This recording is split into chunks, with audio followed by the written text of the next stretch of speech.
Hey, what's going on, guys? JB here, and today we are back with a spooky video, actually. A disturbing, scary horror story video.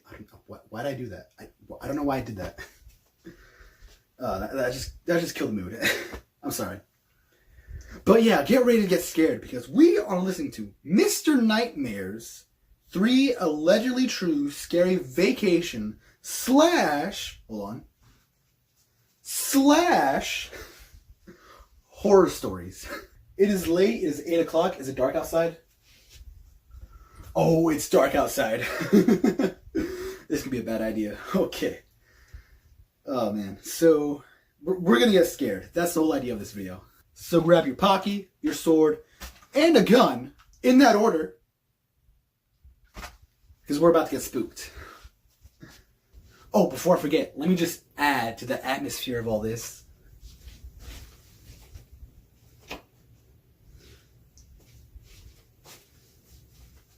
Can you see me? Hold on. Oh, jeez. Okay, I don't know if this is better, but like this, or I'm gonna go with this one. Let's get ready.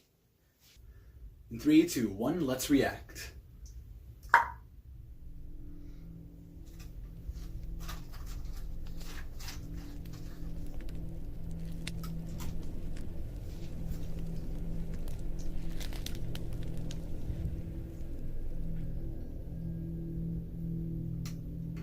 My name is Aiden.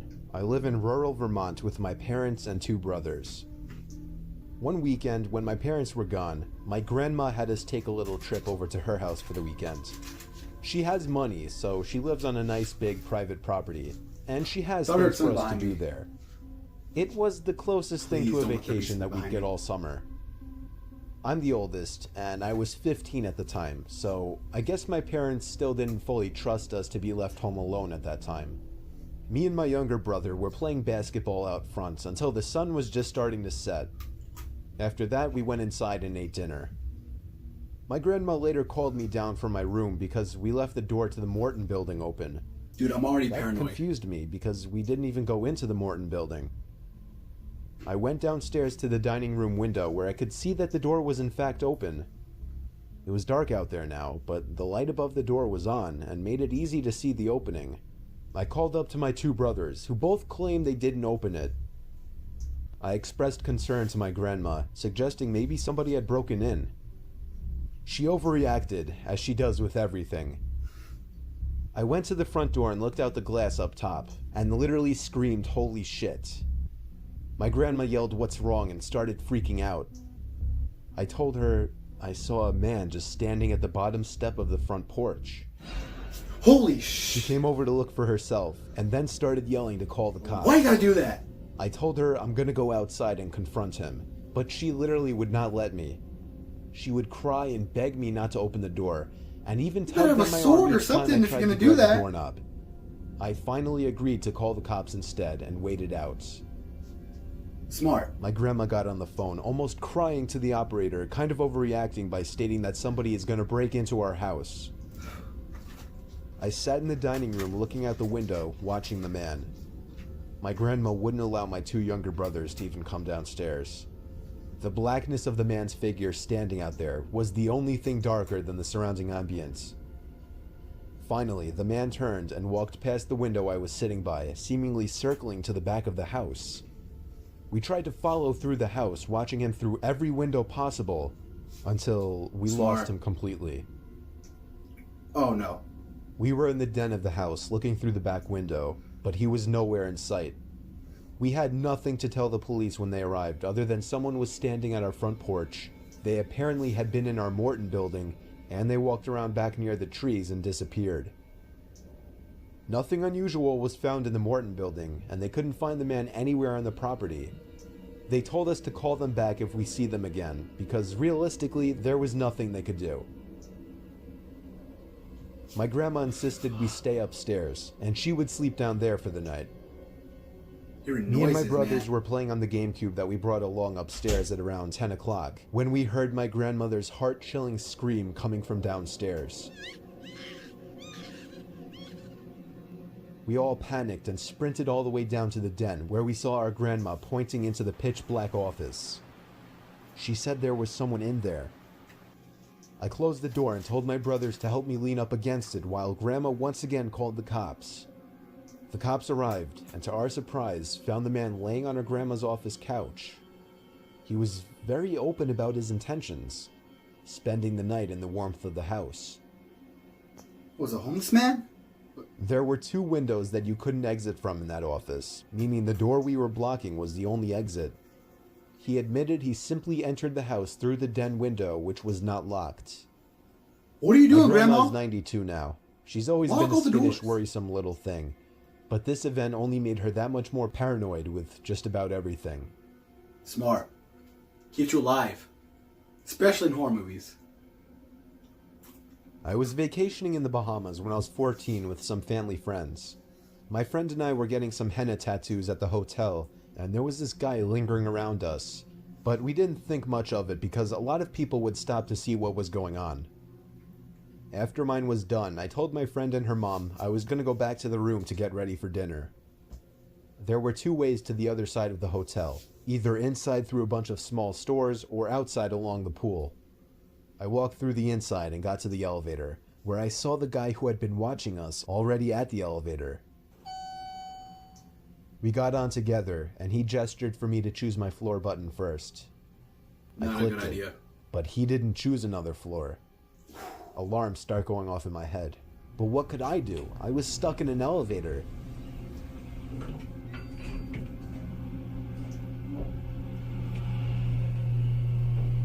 Oh, what?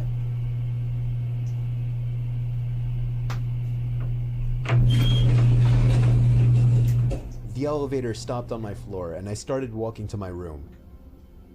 In this hotel, most of the rooms faced the ocean, so to the right in this hallway were just windows.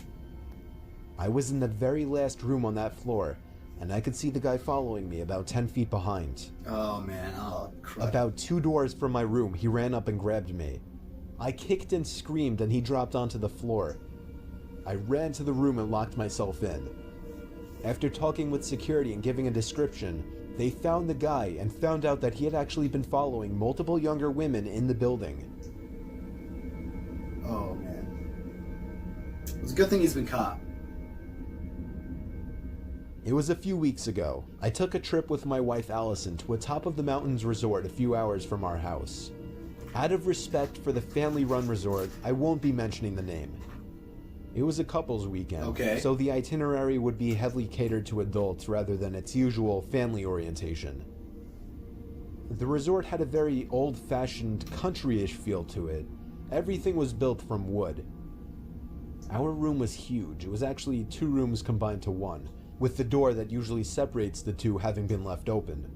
That's nice. The first night was actually a singles mingle night in the basement club just below the dining hall, even though it was meant to be a couples weekend. So we just played some late night shuffleboarding, conversed with a few other young couples, and drank at the bar for a bit while listening to an amateur musician playing guitar up on the stage. When we got back to our room at around 12:30, there was a rather disgusting smell. A new smell that wasn't there earlier. Oh, no. It smelled kind of skunky. Oh, Allison thank kind God, of just a playfully skunk. smacked my chest and accused me of smoking pot. However, I assured her I haven't even done so since I was in college. Really? Allison went to the front desk in the main building and requested a different room. They denied the request as most of the rooms were booked, but they did send someone up to our room who agreed it smelled funky in there. The smell was mostly coming from the attached extra room that we weren't sleeping in. He offered us a partial discount to our bill for the inconvenience and sprayed some Febreze from the closet around the room. We Nice. took his suggestion to keep the door separating the 2 rooms closed, as a skunk might have gotten into the other room. We went to sleep shortly after, or at least tried to, as a few minutes after turning out the lights, me and Allison both heard a consistent thud-like sound every few seconds coming from the left of the bed in an adjacent room.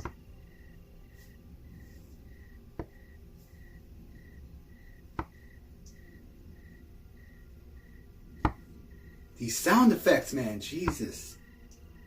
We tried to ignore it and just waited out, hoping it would stop, but it just became too annoying.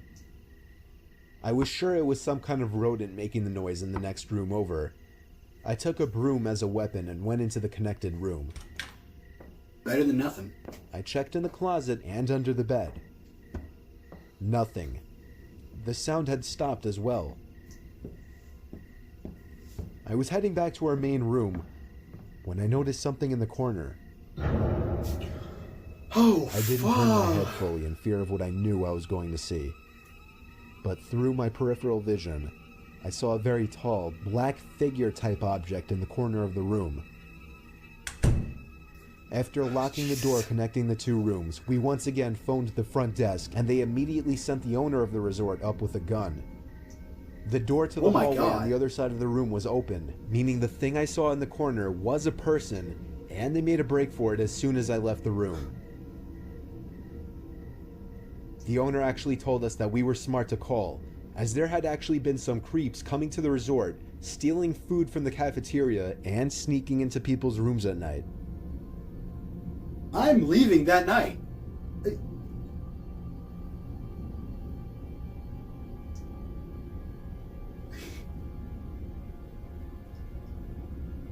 That's something you don't do as a hotel room or as a hotel. No. Oh man. I would just leave that night, get in the car, and just head back home. Oh man. God damn. Jeez, now I'm scared. The worst part is I started hearing freaking noises from behind me and inside the house. Just, well, did not add to any courage I had in me. Oh, man. But yeah, dude, that's crazy. The thing is, like, I'm paranoid, okay? So, like, every time I, like, go out or I'm home alone or I'm on vacation in a hotel room, I'm just always paranoid. Say what you want, but I believe that will keep me alive one day. Because if you're always paranoid about everything, that means you're ready, okay? There's like, if you think someone's going to come in that room right now, then I got my hands up, I got my sword ready to freaking slash and just, I'm ready, okay? I'm not going to die. Luckily for me, but sadly for you, I don't have any horror stories like this. So, like I said, lucky for me, unlucky for you. But yeah, I think like the scariest thing for me, what was it? Yeah, I got nothing. So, sorry. But if you guys want to listen to more scary stories, then you can go head over to Mr. Nightmare and check them out. The link to this video will be in the description down below, as always. I hope you're having a good day. I know I am. And peace.